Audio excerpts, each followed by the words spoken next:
प्रभु, क्या संसार में केवल सुख का होना संभव नहीं है? प्रत्येक आत्मा का लक्ष्य केवल सुख की प्राप्ति ही तो है।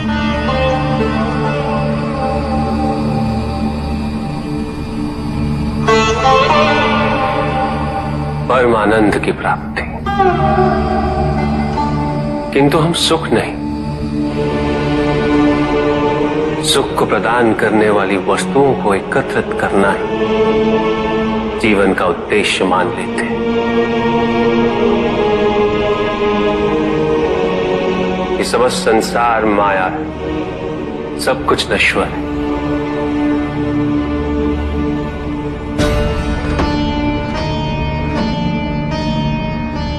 जिन वस्तुओं को हम सुख का सोच समझकर एकत्रित कर रहे हैं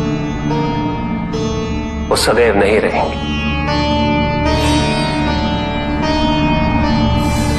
जो व्यक्ति सत्य को जानते हुए भी लोभ का परित्याग नहीं करते, वो सदैव इन्हें खोने के भय में जीते।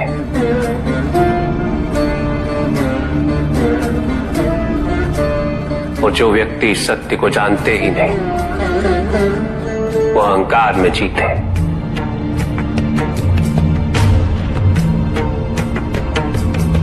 और जहां अहंकार और भय उपस्थित हो, वहां सुख कैसे रह सकता?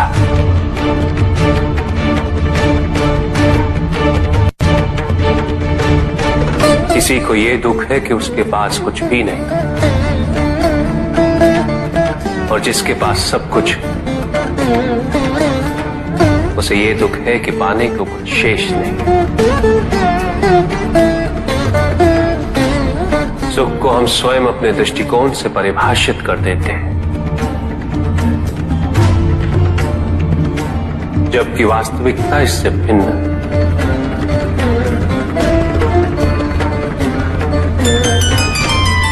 इसलिए आवश्यकता है अनासक्त रहने की। किंतु प्रभु, क्या आसक्ति स्वाभाविक नहीं है?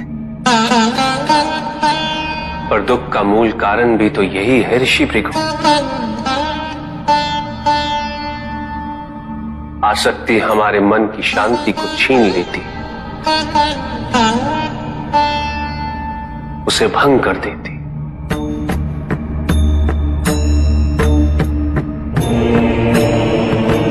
हमारी बुद्धि को स्थिर नहीं रहने देती, उसे चंचल बना देती।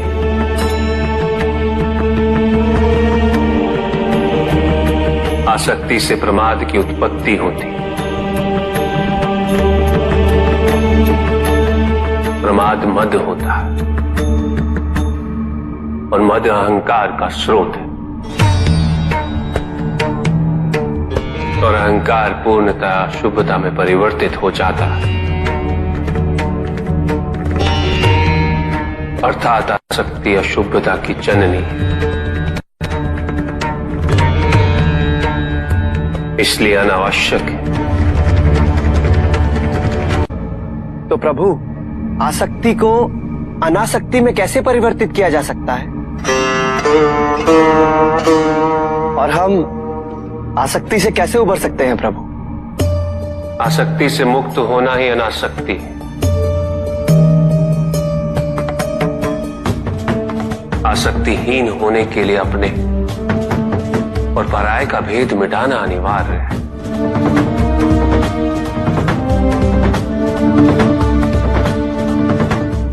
और यह तभी संभव होगा जब हम सुख की खोज बाहर नहीं, अपने भीतर करें। जब हम यथार्थ को पहचानें, उसे स्वीकार करें।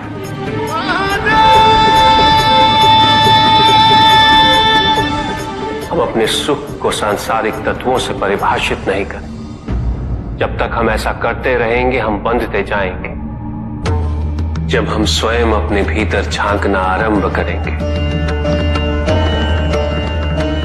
हमारी मुक्ति का मार्ग स्वतः प्रशस्त होता जाएगा। महादेव, आपने हमें दुख का कारण तो बता दिया,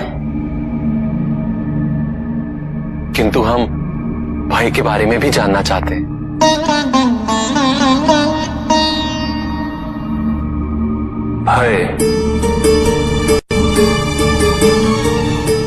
भय का स्रोत है इच्छा।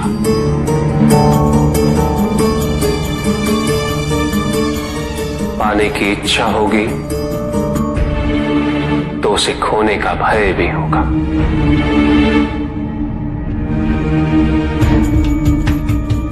यदि जीवित रहने की इच्छा है तो मृत्यु का भय भी अवश्य होगा।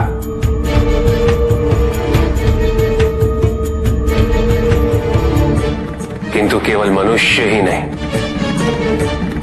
देवता, गंधर्व सभी इस भय से ग्रसित हैं।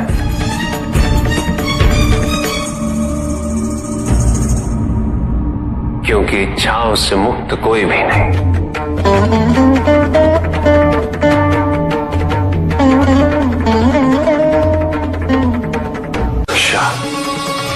ईर्ष्या, द्वेष और निंदा और षड्यंत्र जैसे पाप भय से ही उत्पन्न होते हैं। और प्रत्येक पाप का प्रायश्चित केवल दुख और कष्ट उठाने से ही संभव होता है।